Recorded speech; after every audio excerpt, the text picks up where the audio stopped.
November 22nd, 1944, near Lohn, Germany. Oberleutnant Werner Scholz crouched behind the stone foundation of a collapsed barn, his binoculars fixed on the American column advancing through morning fog. 3 Shermans, maybe 4. Standard procedure. Hit them from 800 yards out. The 88mm Pak 43 sat ready, its crew veterans who'd killed 17 American tanks since Normandy. Target left, Scholz whispered into the field telephone. Hull down position, 800 meters. The first Sherman rolled into view. Something looked wrong. The silhouette was standard M4, but the front looked thicker, the turret more massive. Scholz adjusted his binoculars. The glacis plate appeared steeper, the armour casting deeper shadows than a normal Sherman. He'd seen hundreds of these tanks burn. This one looked different. Fire when ready. The Pak 43 cracked. The first round struck the glacis plate dead centre at 30 degrees obliquity. Scholz waited for the familiar sight, hull penetration, smoke, crew bailing. Instead, the shell ricocheted skyward with a metallic shriek that echoed across the frozen field. The Sherman kept moving. Again, centre mass. Second shot, direct hit on the turret front. The round bounced off the gun mantlet without penetrating. The Sherman's turret began traversing, slowly, deliberately, toward their position. Hit the mantlet again, Scholz ordered. Nothing gets through that armour. Physics doesn't lie. Third shot struck the same target point. Another ricochet. The Sherman was at 700 yards now, still advancing. Scholz felt ice in his stomach that had nothing to do with the weather. This wasn't supposed to happen. German 88mm guns didn't fail. American Shermans didn't survive 3 direct hits. The mathematics of armour penetration didn't suddenly stop working. The fourth shot, aimed at the gunner's periscope opening, Nacho found its mark. Penetration. Finally. But the tank was still operational, and Scholz's crew had just given away their position to whatever monster was inside that Sherman hull. That morning, German anti-tank crews discovered something Allied intelligence had kept quiet for 4 months. The Americans had built a Sherman that German weapons couldn't kill, and sitting in armoured workshops across France, American ordnance officers were preparing to make that invincible tank even deadlier. If you're enjoying this deep dive into the story, hit the subscribe button and let us know in the comments from where in the world you are watching from today. May 6th, 1944. Fisher Body Tank Arsenal, Grand Blanc, Michigan. The first M4A3E2 rolled off the assembly line at 06:45. Workers called it Jumbo before the designation was even official. 42 tons, compared to the standard Sherman's 30 tons. An extra 12,000 pounds of steel, welded, bolted and cast onto the M4A3 frame. Colonel James. Taylor stood in the factory bay, watching as Union Steel's massive differential housing was mated to the hull. 5.5 inches of cast armour at maximum thickness. He'd spent 4 months fighting the procurement bureaucracy to approve this project. Now he was watching American industrial capacity do what it did best, turn theory into reality at speed. "We're behind schedule," said Captain Richard Morrison, the project's engineering liaison. "Contract calls for 254 units by July. We've completed 6. Taylor knew the numbers. The War Department wanted these tanks in France by D-Day. That deadline had already passed. The next deadline was August. Getting 248 more M4, a 3E2S built in 3 months, meant Fisher Body had to maintain production rates that would have been impossible 2 years ago. "How's the armour testing?" "Aberdeen ran ballistics yesterday." Morrison pulled a folder from under his arm. "The glacis plate tests at 100, 49mm effective thickness at vertical impact angles. Side armour, 76mm. Turret front, 152mm all around." Taylor did the mental calculation. A standard Sherman had 63mm on the glacis. The Jumbo had more than double that protection. The turret armour exceeded what the German Tiger I carried. What about the suspension? That's the problem. Morrison's expression tightened. Vertical volute spring suspension wasn't designed for 42 tons. Front bogies are taking tremendous strain. We've already seen spring failures in durability testing. The suspension works, but crews need to know it's operating at the limit. They walked to where a completed jumbo sat next to a standard M4A3 for comparison. The differences were obvious. The jumbo sat lower, its suspension compressed under the weight. Extended end connectors, duckbills, widened the tracks from 16 inches to 21 inches to distribute ground pressure. The final drive had been strengthened and geared down, reducing top speed from 30 miles per hour to 22. "It's a pillbox on tracks," Taylor said, "not a racing tank." Morrison handed him a document marked restricted. Ordnance wants them armed with the 75mm M3. The thought is these will be assault tanks supporting infantry. High explosive firepower matters more than armor penetration.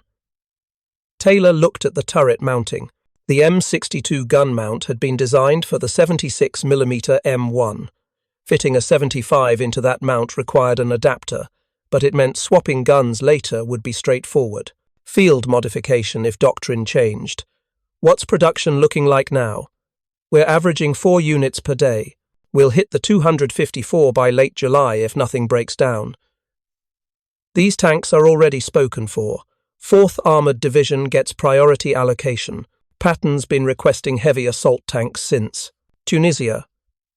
The first M4A3E2 completed acceptance trials on June 8. By June 28, 23, jumbos had cleared final inspection. The first shipment left for Europe on July 2 via Liberty ship convoy. Transit time, 22 days across the Atlantic, then overland movement to forward supply depots. Timeline put the first jumbos in France by early August at the earliest. Taylor knew what was happening in Normandy. American tank losses were catastrophic. Sherman crews were dying by the dozens facing Panthers and 88mm guns in hedgerow country, where tactical maneuver was impossible. Every Sherman commander in France would want a jumbo. Every infantry assault could use one of these tanks at the front of the column. But there were only going to be 254 M4A3E2s. Ever. One production run, that was it. The Army had placed orders for the M26 Pershing, and Ordnance believed that heavier tank would replace the need for up-armoured Shermans. The jumbo was a stopgap, a temporary solution to an immediate problem. What nobody knew yet was whether 254 tanks would be enough, or whether American crews would figure out how to use them before German anti-tank gunners figured out how to kill them. September 22, 1944, Lohn, Belgium. The flatbed trucks arrived in the assembly area, carrying something Sergeant Frank Rousseau hadn't seen before, Shermans that looked like they'd been built inside a steel vault. 7 M4A3E2s for the 743rd Tank Battalion, part of the First Army's commitment to urban assault operations. Rousseau walked around the first tank slowly. The glacis plate caught the late afternoon sun, showing weld beads where additional armour had been applied. The turret looked wrong, too thick, too heavy. The gun mantlet was enormous, 180mm of cast and welded steel that covered 3/4 of the turret front.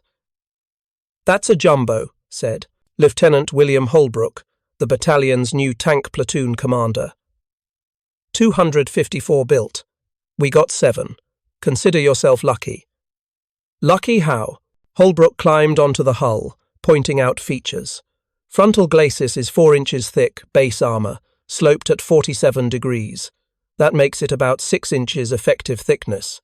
German 88s can't penetrate at combat range. The turret is based on the T-23 design, 6 inches all around. Even the sides and rear are thicker than a standard Sherman. Rousseau had commanded a Sherman since Normandy. He'd lost 2 tanks to German 88s, watched 3 more brew up from Panzerfaust hits. The idea of armour that could stop those weapons seemed like fantasy. What's the cost? 12 tons heavier, top speed 22 miles per hour, same suspension as the regular Sherman, so don't hit bumps hard or you'll crack the front springs. Fuel capacity is the same, but you're pushing more weight, so range is shorter.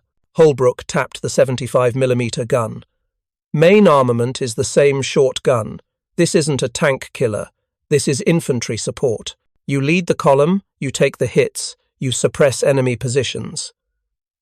The crew assignments came down that afternoon. Rousseau got Jumbo number 4. His gunner, Corporal James Patterson, climbed into the turret and immediately started complaining. "This thing's cramped. Turret basket's tight. Gun mantlet blocks half the forward view." "Gun mantlet blocks German shells," Rousseau said. "I'll take tight quarters over getting brewed up." They ran familiarization exercises for 2 days. The Jumbo handled like an overloaded truck, sluggish acceleration, wider turning radius, constant awareness of ground conditions. But when Rousseau positioned the tank hull down and watched a captured German PaK-40 fire test rounds at a junked Jumbo hull, watching the shells bounce off armor that didn't fail, he started believing what Holbrook had promised. This tank could survive hits that would kill a standard Sherman. The tactical doctrine was simple.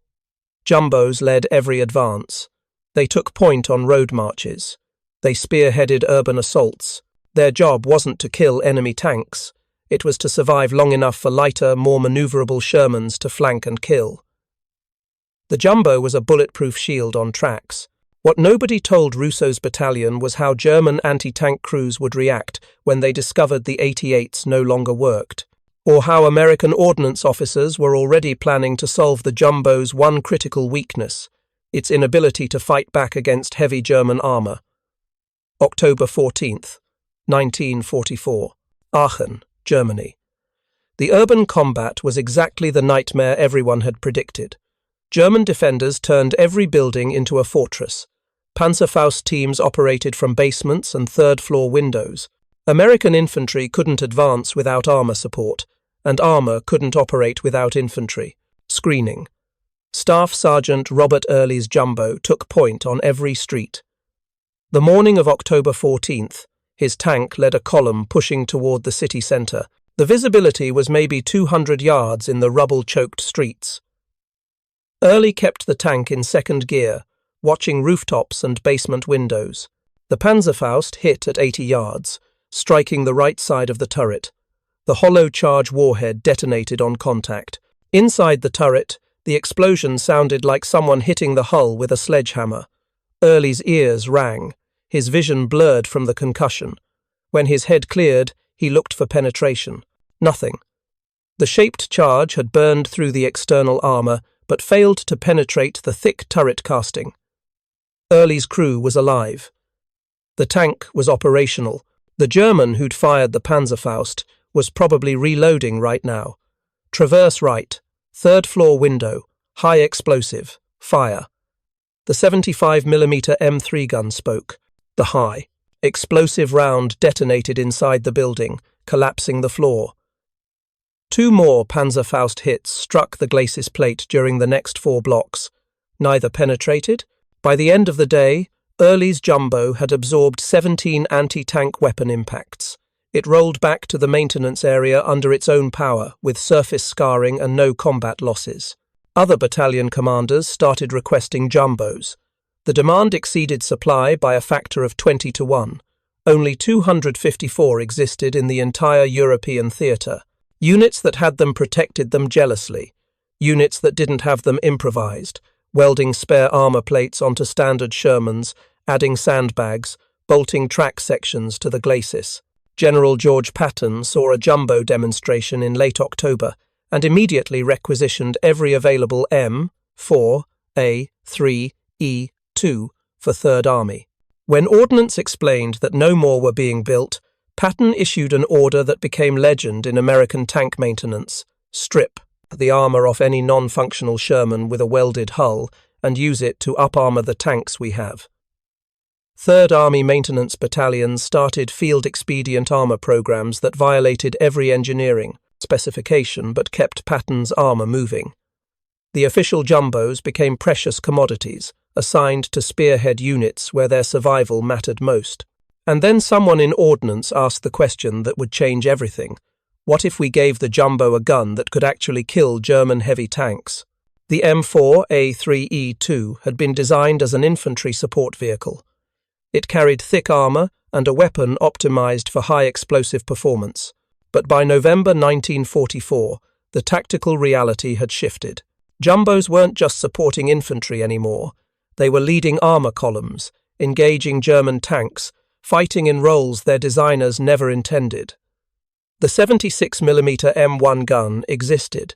It had been mounted on standard Shermans since July. The M62 gun mount that every jumbo carried had been designed for that exact weapon. Swapping guns was mechanically straightforward. The question was whether anyone would actually do it, and whether American tank crews would figure out what the 76mm gun could really do before the winter fighting consumed them all. December 15th, 1944. Mechelen, Belgium. The maintenance depot occupied a former Belgian army garrison. Captain Harold Richmond commanded the 46th Ordnance Battalion's tank maintenance company. His mission was simple: keep 3rd Army's armor operational. But the order that came down from division that morning was anything but simple. Convert available M4A3E2 jumbo Shermans to 76mm armament. Priority 1. Timeline: 7 days. Richmond read the order twice. Converting tank armament wasn't unusual, but doing it to the jumbo, to a tank that officially didn't exist in replacement stocks, 22, meant this was coming from high up. He pulled the technical manuals and started calculating what the job required. The mechanical work was straightforward. Remove the 75mm M3 gun and mount. Install the 76mm M1 gun in the existing M62 mount. The mount had been designed for the 76mm originally, so the installation was plug and play. The difficult part was ammunition stowage. The 75mm shells were shorter than 76mm rounds. The ammunition racks needed modification, longer slots, different securing brackets, complete turret removal to access the floor stowage. Technical documentation said the conversion required 75 man-hours per tank. Richmond had 3 jumbos in the maintenance bay, knockouts from the autumn fighting, repaired and awaiting return to service. He put his best crews on the conversion, working 12-hour shifts. The first gun swap took 80 hours, the second took 63. By the third tank, the crews were averaging 70 hours, just like the manual predicted. The 76mm guns came from knocked-out standard Shermans. Ordnance doctrine said salvage every weapon possible. Battlefield recovery teams pulled guns from burned-out hulls, inspected them for damage, and shipped them to maintenance depots for reinstallation. The guns going into Richmond's jumbos had already seen combat. They'd killed German tanks before. Now they were getting a second life in a platform that could actually survive long enough to use them properly. On December 21st, Richmond completed the first 3 conversions. The jumbos went to the 37th Tank Battalion, 4th Armoured Division. The battalion was staging for movement north. Something big was happening in the Ardennes. Details were scarce, but the urgency was clear. One of those converted jumbos was bumper number C6, Company C. The crew had nicknamed it Cobra King months ago, back when it carried a 75. Now, it mounted a 76mm M1 gun with 50 rounds of mixed ammunition, TM, 62 armor-piercing capped, M42 high explosive, and 3 rounds of something new, something special. M93 HVAP, high-velocity armor-piercing, tungsten carbide core, muzzle velocity 3,400 feet per second, capable of penetrating 200 millimeters of armor at 100 yards against perpendicular plate. The Army had shipped 2,000 rounds of M93 to Europe by air in August. Another 16,000 rounds had arrived by November. With thousands of 76mm guns in theatre, that meant most tanks carried 1 HVAP round per month, maybe 2 if they were lucky. Cobra King's crew got 3 rounds. They didn't know it yet, but those 3 rounds represented the cutting edge of American anti-tank ammunition technology. And in 5 days, they'd learn exactly what tungsten could do to German armor at combat range. December 22nd, 1944. Lohn, Belgium. The 4th Armoured Division's Combat Command B assembled in darkness at 0330 hours. Lieutenant Colonel Creighton Abrams stood beside his command half-track, watching the 37th Tank Battalion form up. 20 medium tanks operational, down from the 46 the battalion should have had. The fighting from Normandy through France into Belgium had consumed machines faster than replacement could deliver them. Cobra King sat at the head of the column. First Lieutenant Charles Boggess commanded the tank now, his 4th Sherman since June. He'd survived 3 knockouts, walked away from 2 fires, and learned the hard way that surviving in a Sherman required equal parts skill, luck, and a willingness to close distance fast before the Germans could bring long-range guns to bear. The briefing had been clear. German offensive in the Ardennes, American units overrun. The 101st Airborne cut off in Bastogne. 3rd Army pivoting 90 degrees north to break through German lines and relieve the siege. The 4th Armoured Division was Spearpoint. 37th Tank Battalion was leading edge of Spearpoint. Boggess checked his crew. Gunner Corporal Milton Dickerman. Loader Private James Murphy. Driver Private Hubert Smith. Bow Gunner Private Harold Hafner. They'd been together since October. That was ancient history for tank crews in this war. "We're rolling in 5, Boggess said over the intercom. "Standard advance. We're taking point. Stay sharp." The column moved north at 0400. Temperature was 19 degrees Fahrenheit. Snow on the roads. Limited visibility. Perfect conditions for ambush. The Jumbos led because they could survive the initial contact. The lighter Shermans followed, ready to maneuver and flank once enemy positions revealed themselves. For 3 days, the 4th Armoured fought through German defensive lines. Every village was contested. Every crossroad turned into a killing ground. American casualties mounted. Tank losses accumulated. But the division kept pushing north toward Bastogne. On December 26th, Abrams ordered the 37th to make a direct thrust through the village of Assenois, 5 miles to Bastogne. German positions between here and there. No time for careful reconnaissance. No time for tactical finesse. Just speed, violence of action, and whatever armour could survive to reach the objective. Cobra King took point. Boggess knew what that meant. His tank would draw every German anti-tank weapon in Assenois. The Panzerfausts would come first, ambush range, no warning. Then the towed anti-tank guns if the Germans had time to bring them to bear. The Jumbo's armour would have to hold. The column entered Assenois at 1500 hours. Visibility dropped to 200 yards in the narrow streets. The first Panzerfaust hit Cobra King from a barn on the left at 80 yards. The hollow charge warhead detonated against the side armour. Inside, the concussion felt like a car crash. Boggess shook off the impact and kept moving. "Keep going! Don't stop!" Second Panzerfaust from the right. Another hit on the turret. No penetration. Cobra King's engine roared, pulling the 42-ton tank through the killing ground at 20 miles per hour. Behind them, the other Shermans poured fire into every building.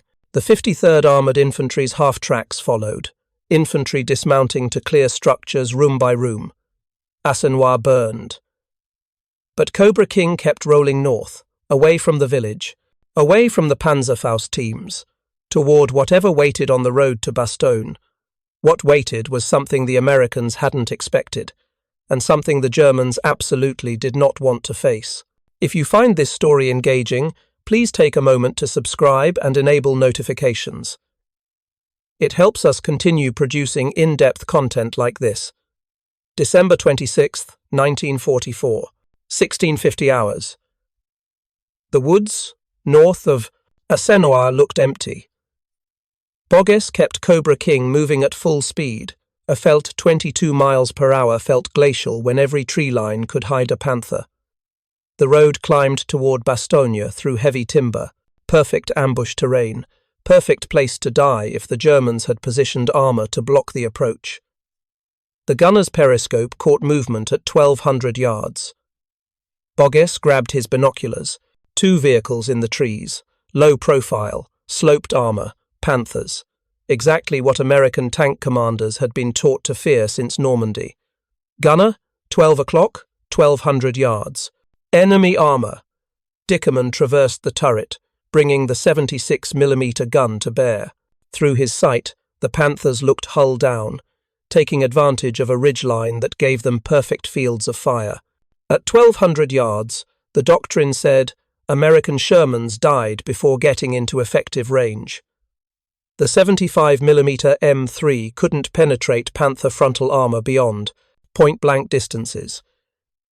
Even the 76mm struggled with the Panther's glacis. But Cobra King wasn't carrying standard ammunition anymore. Murphy pulled an HVP round from the special storage rack, black-painted tip indicating tungsten core. 3,400 feet per second muzzle velocity. Capability numbers that belonged in technical manuals, not combat. Load HVAP. HVAP up. Boggess knew the mathematics. The Panther's frontal glacis was 80mm thick, sloped at 55 degrees from vertical. That created an effective thickness of about 140mm. Standard M62 armor-piercing ammunition could penetrate 109mm at 1,000 yards. Not enough. Not even close. The M93 HVAP could penetrate 150mm at 1,000 yards. In theory, on paper, according to ballistic tests conducted at Aberdeen Proving Ground, where perfect conditions and carefully controlled experiments produced numbers that might not survive contact with combat reality, Boggess gave the order anyway. Fire. The 76mm cracked. The tungsten penetrator crossed 1,200 yards in 1.8 seconds. The impact on the lead Panther's turret was visible through binoculars. A flash of light, a shower of sparks, and then smoke pouring from the commander's cupola.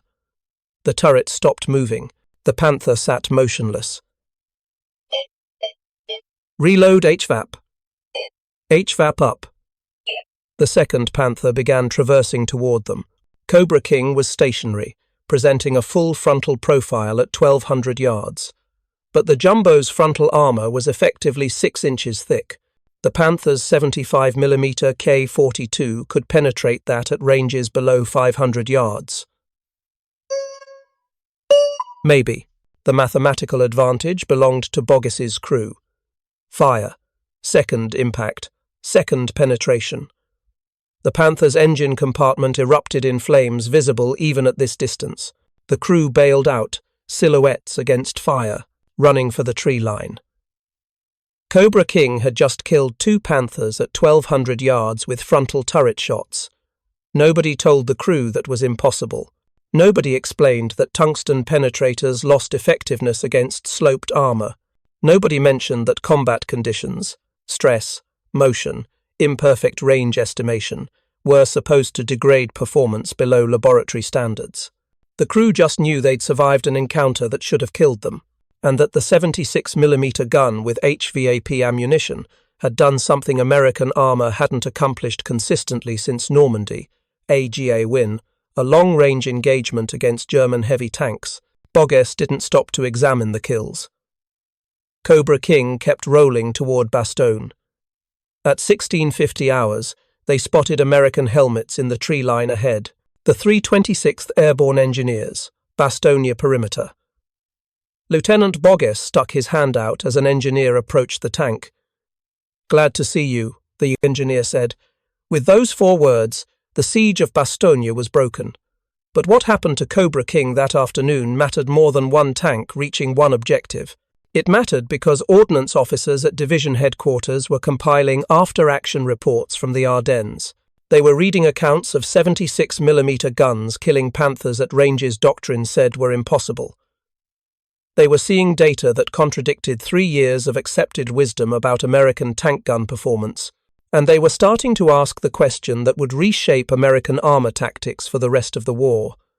What else had they been wrong about? January 5, 1945. 3rd Army Ordnance Depot, Luxembourg. Major Thomas Saunders compiled the ballistic performance data from the Ardennes fighting. 23 documented engagements where 76mm guns with HVAP ammunition had engaged Panthers at ranges exceeding 1,000 yards. 17 resulted in kills. 4 resulted in mobility kills. 2 failed to penetrate but caused the Panthers to withdraw. The mathematics didn't support those results. According to pre-war ballistic calculations, HVAP against highly sloped armor should have failed more often than it succeeded. The tungsten penetrators were supposed to ricochet at extreme angles. Combat data said otherwise. Saunders pulled the Aberdeen test reports. The original M93 HVAP testing had been conducted against perpendicular plate, 0 degrees obliquity. The Panther's glacis was 55 degrees from vertical. That difference should have mattered. It should have caused the penetrator to deflect rather than penetrate. What the test reports didn't account for was crew skill. American tank gunners in late 1944 weren't the same troops who'd landed in Normandy. 6 months of continuous combat had created experts in range estimation, target identification, and shot placement. They weren't aiming at glacis, plates. They were targeting turret fronts, gun mantlets, hull sides, any vulnerable point that presented itself. The Panther's turret front was 100mm thick with less slope than the hull. The gun mantlet varied from 100 to 120mm, depending on model variant. At 1,000 to 1,200 yards, HVAP could defeat both targets with reasonable probability. The combat data revealed something else. German tank commanders were changing behavior. Panthers that would have pressed attacks in July were withdrawing in January when faced with 76mm fire. The psychological impact of penetration at long range was causing tactical changes that couldn't be measured in armor thickness or muzzle velocity. Saunders wrote his report with careful language. The M93 HVAP ammunition demonstrates effective anti-armor capability against Panther-class targets at ranges exceeding 1,000 yards when employed by experienced crews, targeting vulnerable areas. Field performance exceeds laboratory predictions for sloped armor penetration. What he didn't write, what he knew but couldn't prove with data, was that American crews were starting to believe their weapons worked. And belief mattered in armored combat. Crews who thought they could win engaged more aggressively, took better shots, pressed attacks that doctrine said they should avoid. The Jumbo, with its 76mm gun, was creating that belief. Not because the armor made crews invincible. 2-3-30 kills, the suspension failures and mobility kills proved that. But because it let crews survive long enough to learn that their guns actually worked at distances everyone said were impossible. February 3rd, 1945. Patton's Third Army had completed upgunning operations on approximately 100 M4A3E2 jumbos. The conversion program used salvaged 76mm guns from knocked-out standard Shermans. Every weapon that could be recovered, inspected, and returned to service was mounted in a jumbo turret. The tanks went to spearhead units, battalions that led every advance, absorbed the first contact, and needed to survive what came next. Staff Sergeant William Pierce commanded one of the converted jumbos in the 10th Armoured Division. His crew had received the tank in late January with 17 rounds of HVAP. 17. The supply situation had improved since December, but 17 rounds per tank was still rationing. Use them on Panthers and Tigers, his platoon leader said. Nothing else. Standard ammunition works fine against Panzer IVs and lighter vehicles. Save the tungsten for targets that need it. Pierce's crew developed protocols. Standard M62 armor piercing for first contact against unidentified targets. HVAP in reserve for heavy armor. High explosive for infantry and soft targets. The loader had to know ammunition types by touch in combat conditions, reaching into storage racks in a lurching, buttoned-up tank where visibility was 0 and confusion was constant. February 24th, near Trier, Germany. Pierce's tank led a column through morning fog, visibility maybe 300 yards. The lead Sherman in front of them, a standard M4A3 with 76mm, exploded without warning. Smoke and fire, the crew bailed. Whoever hit them was invisible in the fog. Pierce stopped his jumbo, using it as mobile cover while the infantry dismounted. Through his periscope, he caught movement at 800 yards. Gun mantlet like a massive casting, Panther, hull down behind rubble. Gunner, target Panther, 800 yards. His gunner already had the 76 trained on target. I see it, loading HVAP. The fog was thinning. At 800 yards, the Panther's commander would see the jumbo soon if he hadn't already. Pierce knew the next few seconds would determine who shot first. In tank combat, first shot usually meant survival. Second shot usually meant burning. Fire when ready. The 76 fired. The tungsten penetrator struck the Panther's turret ring, the junction where the turret met the hull, the weakest point on German heavy tanks. The crew training paid off. The gunner had aimed for vulnerability, not for center mass. The penetrator went through the ring, into the turret basket, and created a pressure wave that incapacitated the crew. The Panther sat silent, disabled, not burning, not exploding, just stopped. That meant the crew might recover. Pierce fired 2 more rounds, standard M62 armor-piercing, into the hull to ensure the kill. Then his tank moved forward, covering the infantry advance. These engagements accumulated through February and March. After-action reports filled ordnance files. Tank commanders learned what worked. Gunners refined their targeting. Loaders developed muscle memory for ammunition selection. The 76mm gun stopped being inadequate for fighting German heavy tanks and became effective when properly employed by trained crews. The shift was subtle. No dramatic moment, no single battle that changed doctrine. Just cumulative experience proving that American weapons, used correctly, could compete with German armor. The HVAP ammunition made that possible, but crew skill made it consistent. March 9, 1945, Aberdeen Proving Ground, Maryland. Colonel William Davis supervised testing that should have been conducted in 1944. Comparative Ballistic Analysis, AAP, American 76mm HVAP versus captured German armor at combat ranges. A Panther sat on the range at 1,000 yards. Aberdeen had several Panthers now, captured in France and shipped back for evaluation. This one had seen combat, track damage, superficial armor scarring, the kind of wear that came from months in the field. The test protocol was simple. Fire M93 HVAP at progressively difficult target points from 1,000 yards. Record: penetration, deflection, partial penetration. Build empirical data about what worked and what didn't. First shot, turret front, aiming point centered on the gun mantlet. Penetration. The tungsten core punched through 110 millimeters of armor and exited through the turret rear. The penetrator was traveling fast enough at 1,000 yards to defeat quality German armor even at less than ideal impact angles. Second shot, turret side at 30 degrees obliquity. Penetration. The sloped impact caused some deflection, but the velocity and hardness of the tungsten core overcame the angular disadvantage. Third shot, glacis plate at 55 degrees obliquity. Deflection. The penetrator ricocheted at approximately 30 degrees from point of impact. This matched combat reports. Frontal glacis shots at long range failed consistently, but nobody aimed at glacis plates if they had other options. Davis compiled the results. The M93 HVAP demonstrates reliable penetration capability against Panther-class armor at 1,000 yards when targeting turret and hull-side aspects. Glacis penetration remains unreliable at ranges exceeding 800 yards.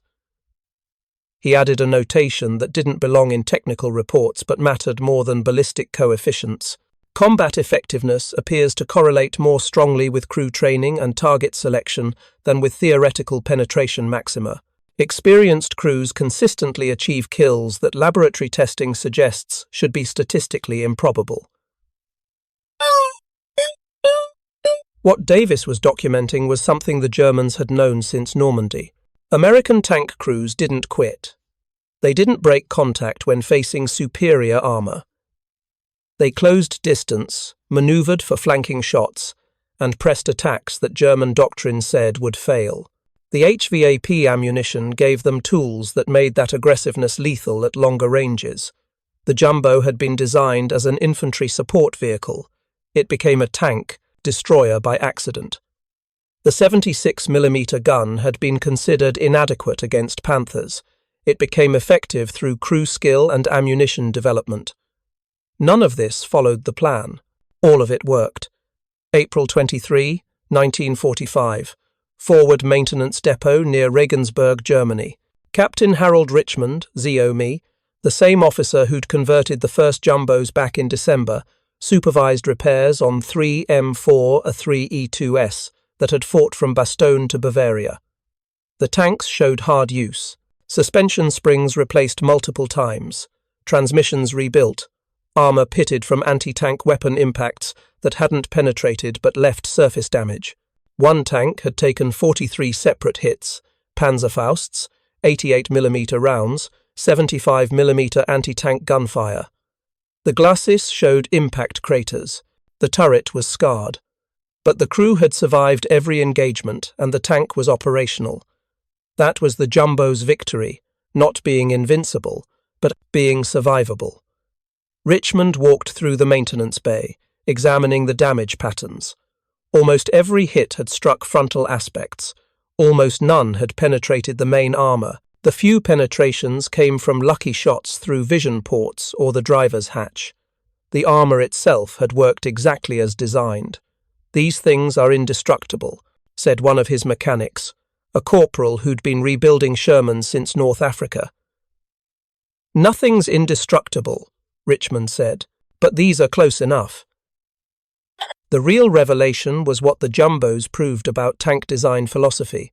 The Germans had built sophisticated vehicles, Panthers with excellent guns and sloped armour, Tigers with massive firepower.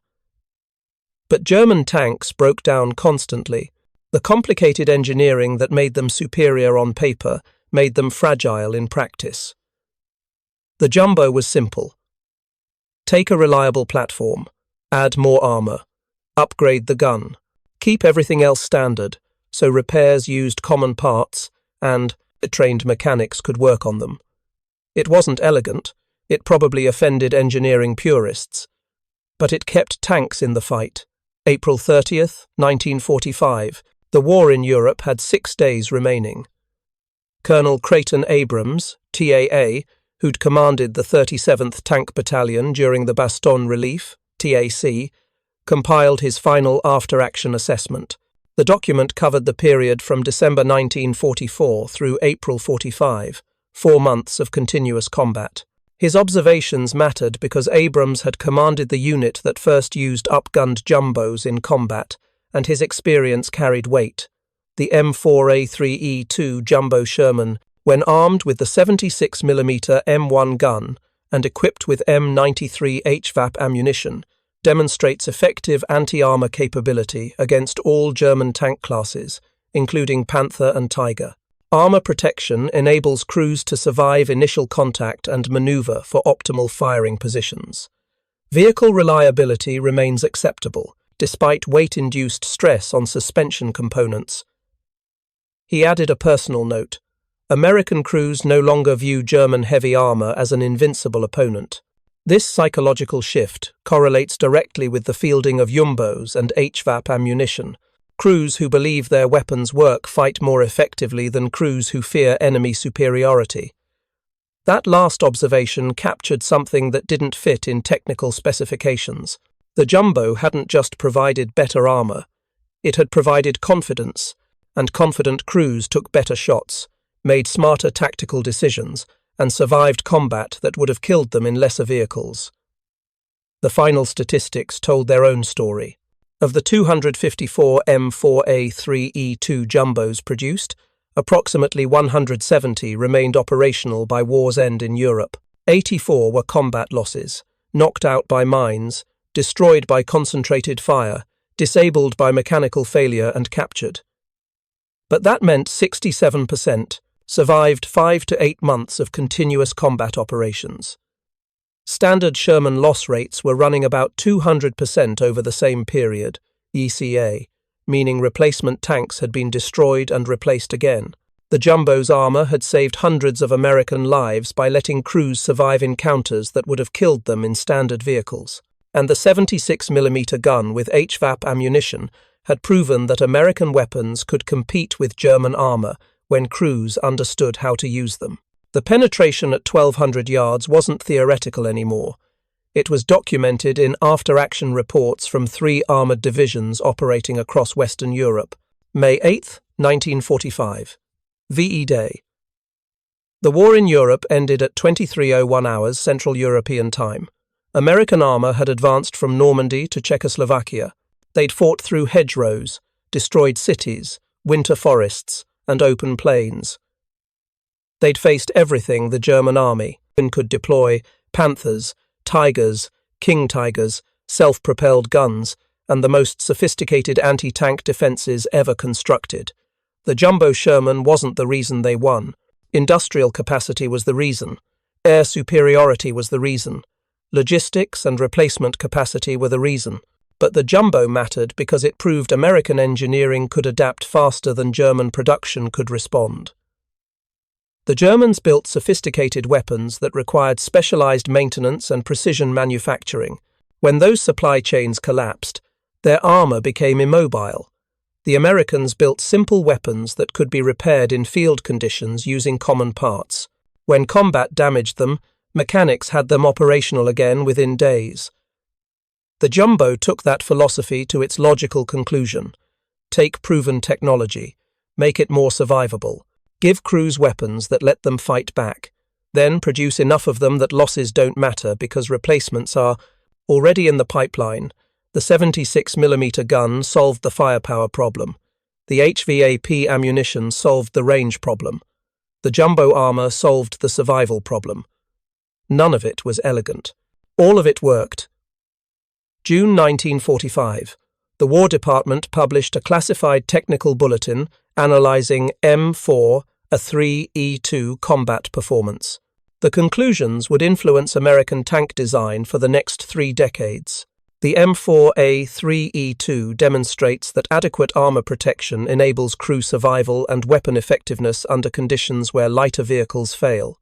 Future tank development should prioritize frontal armor thickness sufficient to defeat contemporary anti-tank weapons at combat ranges. They'd learned the lesson the Germans knew since T-34 encounters in 1941.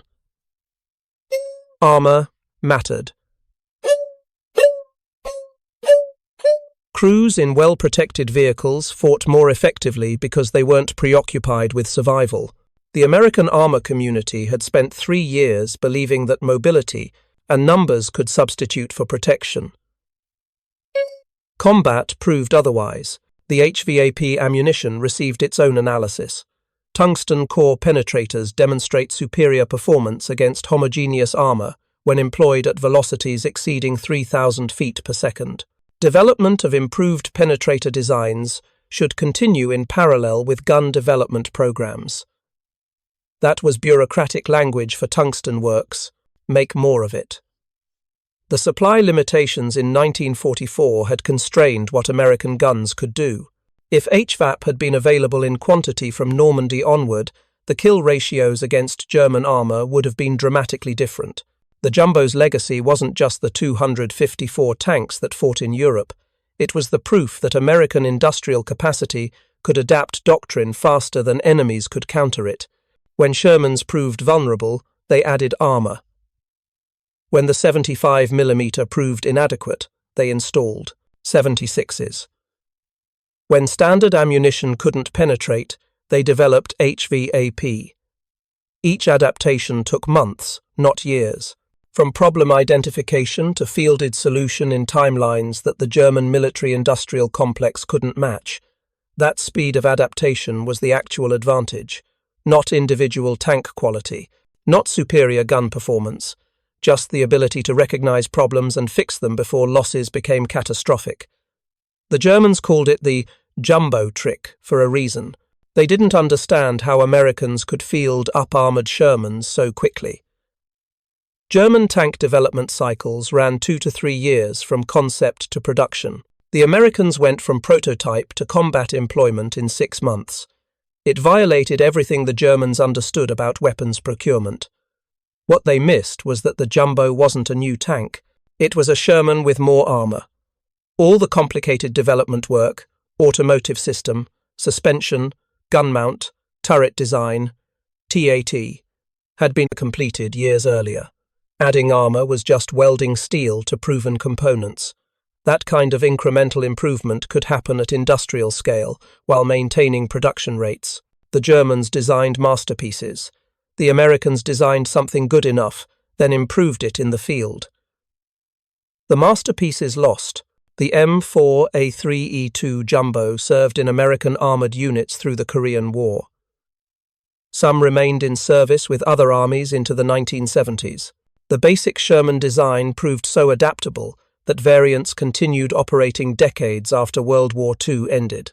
The Jumbo was the ultimate expression of that adaptability, proof that evolutionary improvement could compete with revolutionary design. The 76mm gun went on to arm American tanks through Korea.